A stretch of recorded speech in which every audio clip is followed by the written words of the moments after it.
esta misma hora. Vamos a culminar con inmunidad 2. ¿Ya? Hasta aquí hay que recordar que la inmunidad en estos casos es la innata, la que primero siempre está, esta luego que es la específica, la inmunidad, esta la específica dado por los linfocitos. ¿Ya? En cambio, la inmunidad 1, es decir, la que nosotros, con la cual todos nacemos, porque esta es adquirida, nos protege frente a infecciones, obviamente, de cualquier etiología, viral, parasitario, incluso micótico, y tiene sus líneas de defensa, como hemos dicho, primera línea de defensa, segunda línea de defensa, tercera línea de defensa, y finalmente llegamos con la última línea que nosotros poseemos. Una vez que una infección o una bacteria o un virus haya replicado y haya podido propagarse y haya podido vencer las líneas de resistencia, incluso esta específica, entonces el cuerpo es devastado y ahí viene la sepsis y el paciente fallece irremediablemente porque no hay algo más que nos proteja. ¿Ya? Esta inmunidad 2 o la específica tiene ciertas particularidades a relación de las otras, porque esta la adquirimos con el paso del tiempo, porque nos exponemos frente a esas infecciones continuamente y al exponernos nosotros generamos estos anticuerpos, estos elementos proteicos. En cambio, la innata, con la cual todos nacemos, depende de ciertos factores que involucran la parte, por ejemplo, el sistema óseo, el sistema respiratorio, el sistema vascular, con la cual básicamente todos nos relacionamos y damos una inmunidad rápida. Esta, en cambio, demora, porque tiene un tiempo en el cual se tiene que sintetizar y formar anticuerpos, y vamos a hablar de estos, ¿no?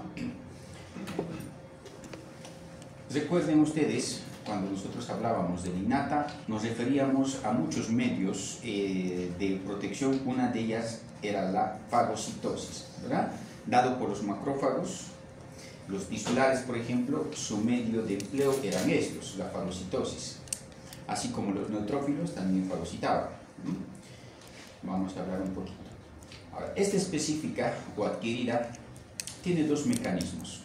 Uno, la formación de anticuerpos ya frente a una exposición, es decir, que tiene una cierta especificidad y tiene una memoria. Es decir, estos anticuerpos nos protegen contra un tiempo determinado, muchas de ellas incluso toda la vida. Pero sin embargo hay otras que requerimos nosotros la exposición frente a esas para que estos anticuerpos nos protejan un cierto tiempo más. Tienen una memoria, por tanto. ¿Ya? Esta inmunidad va a ser específica porque solamente va a ir contra un germen específico, por ejemplo, contra un estreptococo. No va a ir contra por ejemplo, un haemophilus. Va a ir contra ese germen específico con el cual ha tenido contacto y ha podido generar este anticuerpo específico que tiene la memoria. ¿Ya? Lo vamos a ver luego. Ahora, ¿por qué está mediado esto? Por los linfocitos. Los linfocitos B, estos linfocitos B generan y tienen la capacidad de generar los anticuerpos para protegernos durante toda la vida. ¿Ya? Los linfocitos T, aquí vamos a hablar también de los linfocitos T. Recuerden que hay tres citotóxicos, los colaboradores, ¿verdad?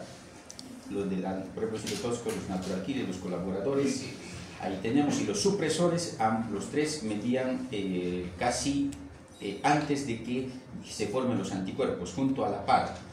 Estos por una ruta y otros por otra ruta. A medida que ellos están dando un ataque directo, porque estos son de ataque directo, estos indirectamente están formando anticuerpos. Una vez que se forman los anticuerpos, los linfocitos B, entonces ya va a poder vencer o ayudar a los linfocitos T una vez que estén en la infección, que es conocido como proceso inflamatorio.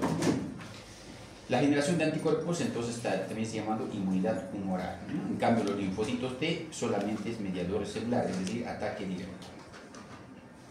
Aquí estamos viendo nosotros una relación con un linfocito B y su patógeno, o lo vamos a llamar de aquí en adelante antígeno. Imagínense que esta es una bacteria o un virus, lo que sea. Este va a ser un antígeno, es decir, va a ser algo extraño para nuestro cuerpo. Cuando logra superar y llega por el plasma, se ha diseminado esta bacteria o este virus, tiene contacto con un linfocito o con una célula B.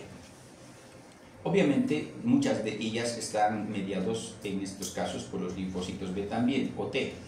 pero los linfocitos B, al cual nos vamos a referir ahora, tienen este medio de generación de anticuerpos, es decir, tiene que haber un proceso de recepción con su antígeno específico, a partir del cual ellos crean una copia específica.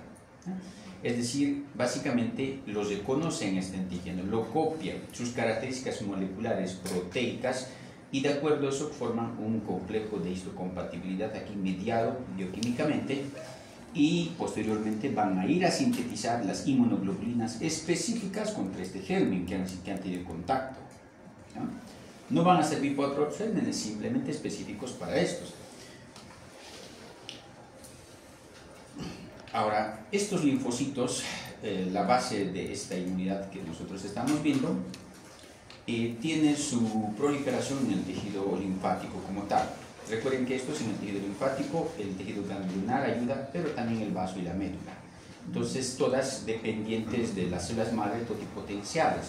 Y cuando hay un daño en la médula ósea, por ejemplo, también de ellas vamos a encontrar deficiencia. Entonces, no solamente una vía de los leucocitos, por ejemplo, de los granulocitos o de los agranulocitos, también de ellos vamos a encontrar. Entonces, en el caso del VIH, por ejemplo, se mide específicamente estos linfocitos, como los CD4. Entonces, se mide la carga de estos linfocitos y se mide la carga viral, para ir cómo está yendo el proceso de un paciente con este tipo de enfermedad, ¿no? Otra vez, esto ya hemos mencionado, no vamos a entrarnos a eso. Ahora, ¿cuál es la función que van a tener estos linfocitos? Hablando del T, por ejemplo, ellos, antes de liberarse hacia el plasma, antes de liberarse al tejido circulatorio, al sistémico, ellos tienen un tiempo de desarrollo en los ganglios, a partir del cual ellos, básicamente hay un 90% más o menos de destrucción específicamente en el timo. ¿Por qué es esto? Como son muchos, este 90% no reconocen esos antígenos como extraños, lo reconocen como propios, o perdón, al revés, estos linfocitos reconocen a cualquier tejido celular como si fuese extraño, es decir, no diferencian un antígeno específico del cuerpo versus de la parte exterior. Y al hacer eso, desencadenan la cascada inflamatoria, la que hemos visto en inmunidad 1, ¿verdad? Es decir, van a llamar por la quimiotaxis, por las interleucinas, todos los medidores inflamatorios, una cascada inflamatoria, y se va a propagar un proceso inflamatorio y va a haber destrucción de ese tejido. Entonces, esto, si es que fuesen liberados estos 90%, desarrollarían todas las enfermedades autoinmunes. Las enfermedades autoinmunes tienen esa base porque reconocen a nuestros propios tejidos como extraños y las van a destruir. Entonces, por eso estos de aquí, el 90% no salen, simplemente se liberan de allí el 10%, porque no logran cumplir con el desarrollo. En cambio, los que sí cumplen solo son el 10%, y estos 10% van a ser nuestros linfocitos que vamos a ver, ¿ya? Hasta 26% de un recuento de un hemograma total, es decir, de todos los leucocitos, haciendo diferenciales, ¿ya? Un 26%. Más allá, ya es una linfocitosis en un hemograma. Por tanto, las linfocitosis nos van a guiar y orientar sobre todo hasta infecciones virales, ¿ya? Ahora, una vez que logran esto, tienen una particularidad, que es la especificidad, que indica, como dice la literatura, básicamente va a ser un tipo o una línea de linfocitos específicos para un antígeno. ¿Ya? Cuando nosotros referimos a un antígeno, nos estamos refiriendo ya sea bacteria, virus o parásito, o un proceso micótico, pero que tiene esa particularidad simplemente de tener ese proceso de reconocimiento con un tipo de linfocito, con el cual ha tenido una primera exposición. Y aquellos linfocitos que nunca han tenido contacto, entonces van a desarrollar un proceso inflamatorio y el paciente va a tener clínica de esa infección. Por ejemplo, aquellos pacientes que han tenido un proceso de COVID-19 por el SARS-CoV-2, nunca han tenido contacto con este virus, entonces viene y desarrolla la clínica en un paciente, es decir, toda la clínica sintomatológica. En cambio, cuando ya ha tenido una primera exposición y ya tiene estas inmunoglobulinas con esta línea específica de estos linfocitos, reconoce su antígeno específico y no permite que se desarrolle el proceso inflamatorio, es decir, nula sus acciones, por tanto, nos protege contra las infecciones, ¿verdad? Ahora, todo esto es gracias primero a una activación. Es decir, un primer linfocito tiene que tener contacto con el antígeno. Al haber ese reconocimiento o ese proceso de histocompatibilidad y al haber generado ese proceso de formación de anticuerpos, va a crear otras células de ellas, de esta línea, y esas otras van a formar otras y así sucesivamente. Y vamos a formar clones específicos, millones de estos clones de linfocitos que van a ser específicos contra un germen particular, ¿verdad? Porque mucho depende de la carga viral. Entonces, si la carga viral es demasiado alto, pues tanto también los linfocitos, sus clones, tienen que ser también del mismo nivel o del mismo número para poder vencer y para poder hacer nulo contra la infección.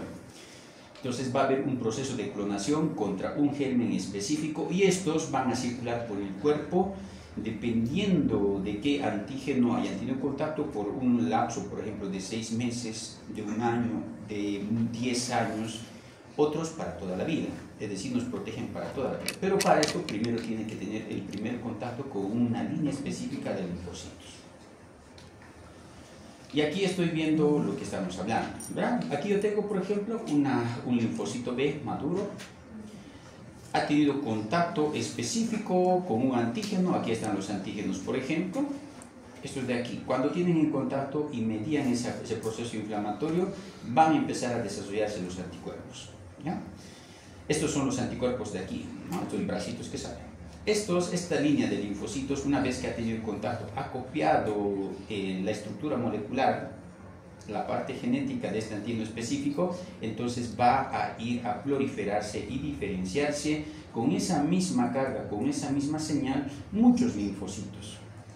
Y estos van a generar otra línea y cada una de ellas va a tener el proceso de formación de un anticuerpo. Entonces en el cuerpo vamos a encontrar millones de anticuerpos, millones de linfocitos que nos van a proveer diariamente una determinada cantidad de anticuerpos contra este antígeno específico, ¿no? Pero estos anticuerpos de aquí finalmente desarrollados solamente son para estos, no van a ser para otros. Entonces para otro germen tendrán que volver a repetirse el ciclo y recién tener los anticuerpos formados. ¿De qué depende la efectividad de los anticuerpos? Depende de sus contactos que tengan. Cuando tiene un primer contacto, si ustedes pueden ver, la respuesta inmunitaria es poca, ¿no? Es poca. ¿Por qué? Porque ha sido su primera vez. Entonces, el paciente que ha tenido primera vez un contacto con un COVID-19, aquellas veces con el SARS-CoV-2, desarrollaba la clínica.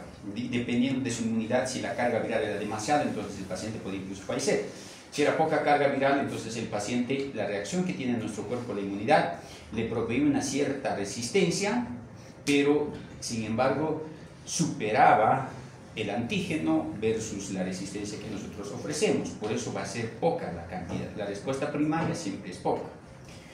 Pero imagínense que la carga viral ha sido menos, la respuesta ha sido también poco y finalmente ha logrado una inmunidad, porque esa es la inmunidad que ha tenido. Frente a una segunda exposición, pónganse que el paciente otra vez tiene contacto con este SARS-CoV-2. Ahora sí, como la primera respuesta le ha proveído un tiempo en el cual han sido proliferados los linfocitos y consecuentemente sus anticuerpos, entonces en una segunda exposición nuestro paciente tendrá demasiados anticuerpos, porque aquí no tenía anticuerpos, recién ha formado anticuerpos.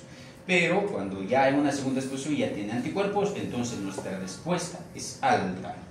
Es decir, si aquí proveía una sintomatología grave, podía haber desarrollado una neumonía moderada grave, el paciente en una segunda exposición con este mismo paciente, con el mismo germen, va a tener una sintomatología muy leve, parecido a un rinovirus, alzas térmicas, congestión nasal y se acabó, no hay más. Entonces la respuesta y el contacto múltiple constantemente nos provee más formación de anticuerpos. Estos anticuerpos, de la tasa de estos anticuerpos depende la protección de nuestro cuerpo, siempre y cuando sea del mismo germen. Los anticuerpos. ¿Qué son estos anticuerpos? Son proteínas nada más, son gamma globulinas o inmunoglobulinas, son llamados de ese modo, ¿ya? No vamos a entrar mucho a la estructura que ellas va a tener, simplemente nombrarles que tiene cadenas pesadas y cadenas ligeras. Tiene porciones variables y porciones constantes. Las porciones variables desde aquí son los que tienen contacto con los antígenos, estos de aquí. ¿no? Al estar en contacto con los antígenos, estos desencadenan un sistema específico que se denomina el sistema de complemento. El sistema de complemento tiene muchas vías para lograr destruir a este germen o a este antígeno. Entonces, tiene esa variación. Ahora nosotros vamos a ver diferentes tipos, obviamente, de anticuerpos. No solamente es un tipo de anticuerpo, tiene variables. Estos son los anticuerpos que vamos a nombrar sobre todo, ¿ya? Inmunoglobulina M, inmunoglobulina G, inmunoglobulina A, inmunoglobulina D, inmunoglobulina E. De todos estos, nosotros, ¿cuál es el que tiene esa memoria? Es el que tiene básicamente un tiempo de prolongación de resistencia frente a las nuevas exposiciones, es este de aquí, la inmunoglobulina G, o el IgG también denominado. Cada una de ellas tiene un cierto específico de generación. Por ejemplo, esta de aquí vamos a nombrar el IgM. Esta IgM, la aparición de estos anticuerpos nos indican procesos agudos, infecciones agudas, de reciente evolución. Es decir, este paciente que nunca ha tenido contacto va a desarrollar una inmunoglobulina M, esta de aquí. La inmunoglobulina G, esta es la de memoria, esta sí es la duradera, porque esto en un tiempo se pierde, tiene un tiempo, después de su exposición tiene aproximadamente 5 a 7 días y se empieza a generar. Durante ese tiempo, la inmunidad innata y los linfocitos T tendrían que mediar la resistencia hasta que se formen estos anticuerpos. Y cuando pase ese tiempo, se empiezan a formar estos anticuerpos junto con las inmunoglobulinas G. Estas inmunoglobulinas G, como ya tienen memoria específica, nos indican una infección resuelta, crónica, pasada. Es decir, si yo quiero medir el tiempo de evolución o un paciente que si está en una etapa latente o en una etapa tardía o en una etapa recién inicial, yo tengo que solicitar el IgM y la IgG. Si en un laboratorio, por ejemplo, para cualquiera, por ejemplo un H. pylori, yo solicito una IgM y una IgG para ver si este paciente ha tenido una primera exposición o ha tenido múltiples veces y si ya tiene una inmunidad. Entonces, IgM me sale positivo, pero para el IgG me sale negativo. ¿Qué quiere decir eso? Que el paciente es su primera exposición, que nunca ha realizado tratamiento y que la infección sigue latente ahí. Lo mismo para el SARS-CoV-2, nosotros solicitamos, o para cualquier infección, podemos decir, entonces este paciente no ha sido tratado, todavía no tiene los anticuerpos de memoria, por tanto este paciente puede empeorar, porque no tiene la memoria, no tiene la eficacia. Pero si yo tengo IgM negativo e IgG positivo, me indica que ya tiene anticuerpos específicos contra ese germen que estoy pidiendo. Entonces no tengo que preocuparme más por este paciente, porque su infección ha sido resuelta, curado o pasado, ¿verdad? Por eso ya tiene estos anticuerpos IgG.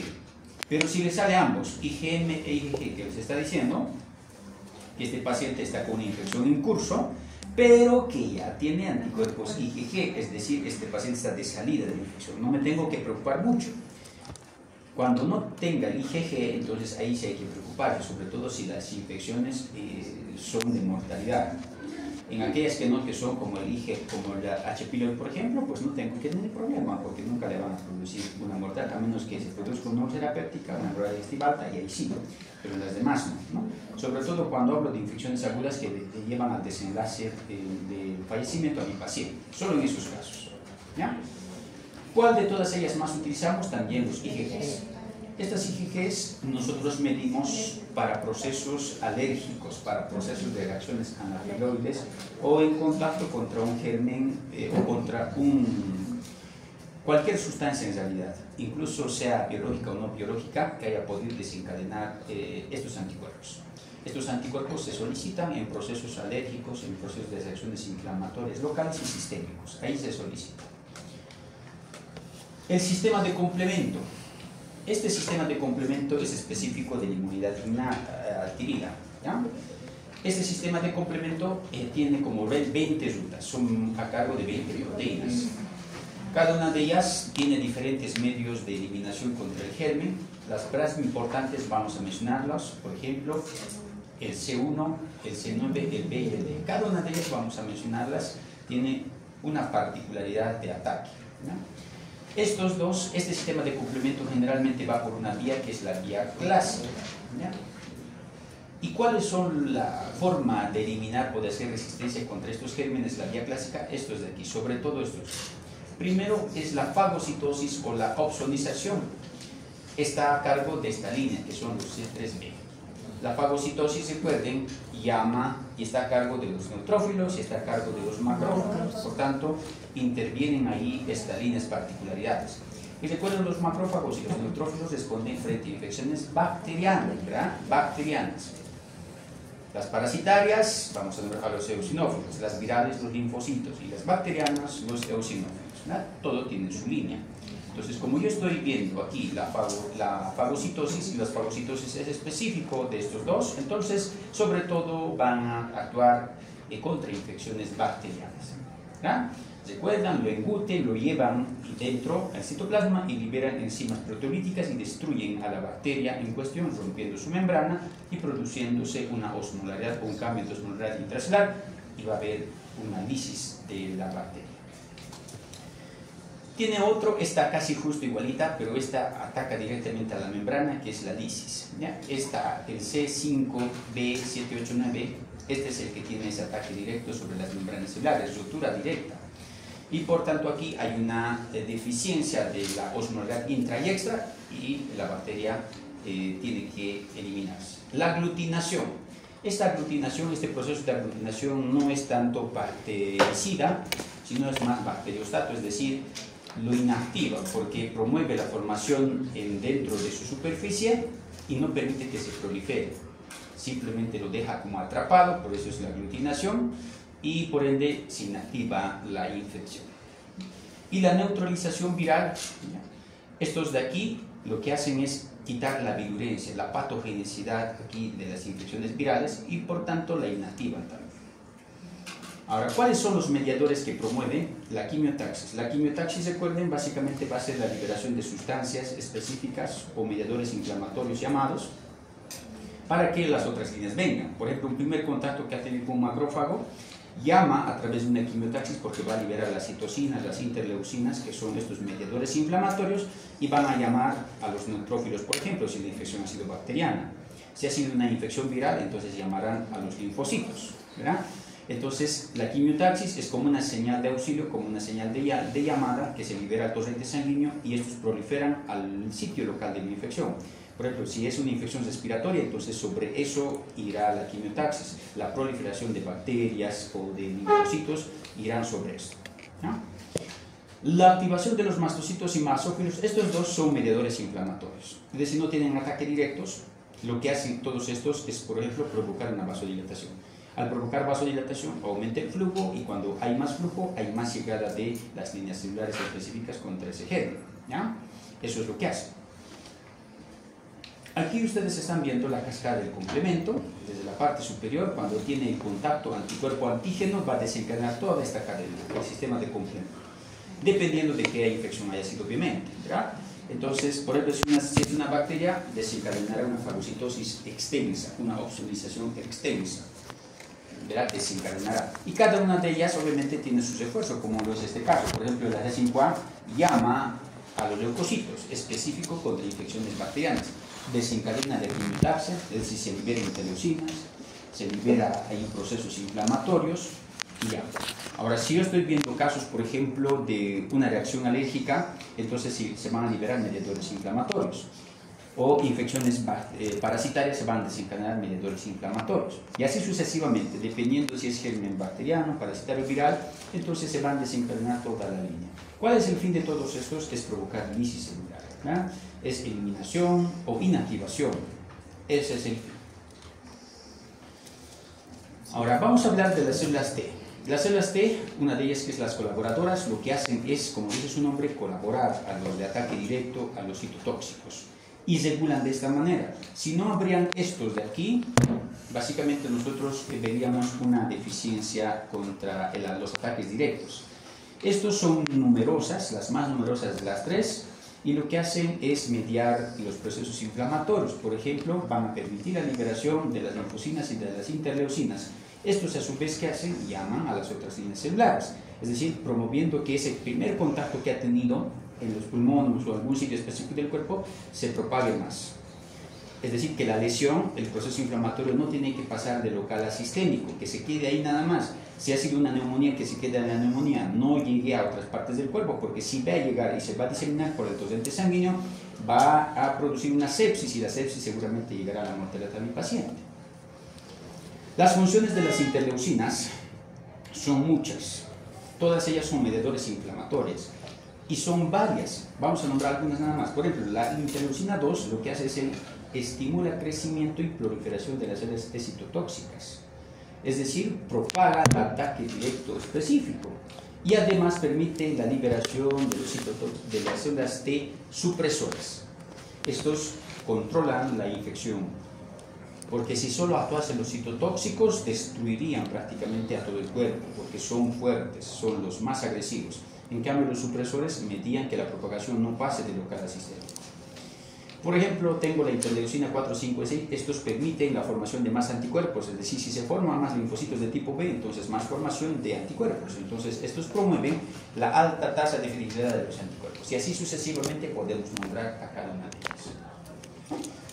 Estas de aquí, las de ataque directo, los citotóxicos o los natural killers, lo que hacen es liberar unas sustancias específicas que se denominan perforinas sobre la membrana del germen o del antígeno y destruyen de esta manera. ¿Ya? Eso es lo que hacen.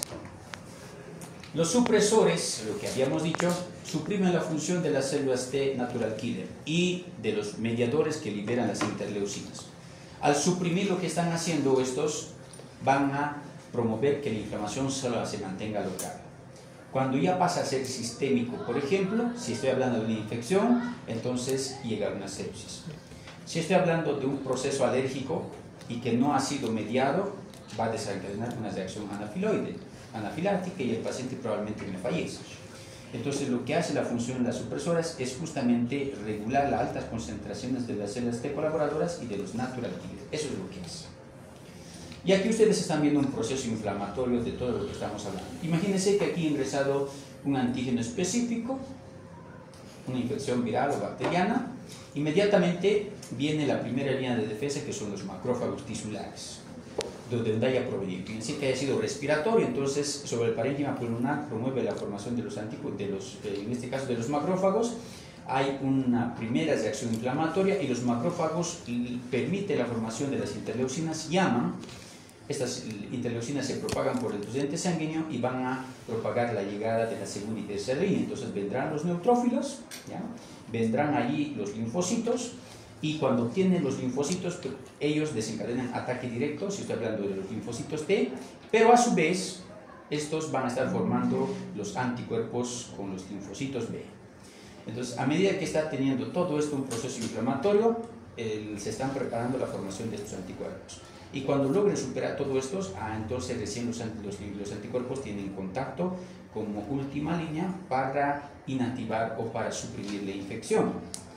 Por ejemplo, aquí estoy viendo un complejo de histocompatibilidad, es decir, dado por el macrófago. Lo presente el macrófago es el que presenta el antígeno, ¿no? El presentador de antígeno.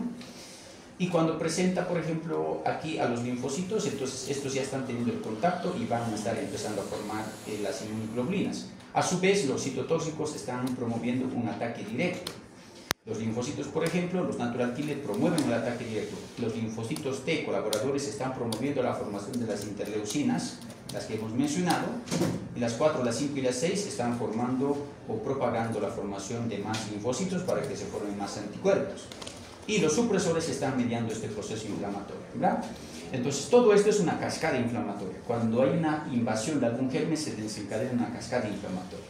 Y finalmente, estos van a desencadenar la última y lo van a llegar a destruir, si es que fuese mucho la infección, ¿verdad? Y nos van a proveer además una memoria, una especificidad, y nos van a proveer una inmunidad. La inmunización básicamente toma como base esta especificidad y esta exposición que tiene. Las vacunas, por ejemplo, lo que hacen es simplemente tener partículas inactivas, vivas o muertas, pero que mantiene su material genético de la infección que yo quiero, ¿verdad? Entonces, se le pone al paciente una carga muy pequeña que no sea capaz de propagar una infección, simplemente tener el contacto con el linfocito B, y el linfocito B, a partir de este material genético, va a empezar a formar las líneas celulares, los clones celulares, y va a formar anticuerpos. Y cuando el paciente tenga realmente contacto con esta infección, en una segunda exposición, entonces ya tiene sus anticuerpos. Entonces el paciente nunca desarrollará una enfermedad, es decir, estará inmunizado. Las alergias y las hipersensibilidades. Las alergias son procesos inflamatorios locales, ¿ya?, que pueden llegar a ser sistémicos, obviamente, y desencadenar una anafilaxia, pero esto se ha dado por la hipersensibilidad. Y la hipersensibilidad está desarrollada genéticamente. Hay pacientes que son muy hipersensibles frente a ciertas moléculas, sea biológicas o no, son los famosos atópicos, ¿ya?, y que pueden desencadenar alergias locales o procesos anafilácticos. Y estos tienen algo en común, que desarrollan en gran parte de ellos asma, porque estos pacientes tienen esta base. Hay una hipersensibilidad mediada y estos pacientes desarrollan un cuadro pulmonar conocido como asma, ¿ya? La reacción anafiláctica es una reacción sistémica cuando hay liberación de histamina, por ejemplo, es decir, los mediadores inflamatorios, frente a una exposición alergénica o a un alérgeno, cuando se le conoce alérgeno a cualquier sustancia que provoque esta reacción alérgica, y pasaría de local a sistémico. Cuando se libera histamina por todo el cuerpo, entonces va a producirse un proceso anafilactoide o reacción o rash anafilactoide se denomina, y el paciente va a tener, por ejemplo, cierre de glotis, edema de glotis, y el paciente puede fallecer, ¿ya? Un shock anafilactoide y el paciente fallece, ¿ya? Este sistema está dado por los leucotrienos, ¿ya? Específicamente, los leucotrienos, así como en el asma, son los responsables de estos procesos de hipersensibilidad, ¿ya? Por ejemplo, en la parte pulmonar lo que provocan es una broncoconstricción. Cierran los bronquios, no hay ingreso de aire, hay un edema de glotis, se edematiza ese sitio y el paciente fallece por insuficiencia respiratoria, ¿ya? Entonces, a menos que yo ponga un corticoide, un medicamento que tiene múltiples funciones, pero una de ellas es nular toda la parte inflamatoria. Es decir, básicamente nula todas las acciones, desde el primer contacto que tiene con los leucotrienos hasta la formación de ciertos anticuerpos. Estos medicamentos se utilizan en procesos o enfermedades autoinmunes. Son corticoides que son básicamente inmunosupresores, así se los denomina, porque están suprimiendo la acción de todas las líneas celulares que nos protegen. Pero en estos casos solo son usados en dosis bajas o dosis controladas, solamente para controlar la enfermedad, porque si fuesen en dosis altas nos proveerían directamente sin protección y cualquier infección a estos pacientes sería fatal. La urticaria es básicamente muy local.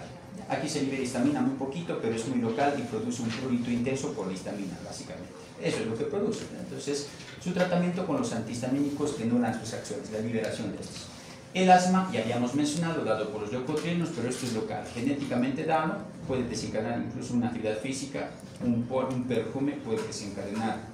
Obviamente estos pacientes ya vienen así, tienen esa predisposición genética, son atópicos y van a producir o desarrollar el asma a tempranas edades, en la infancia generalmente. Preguntas hasta aquí su examen.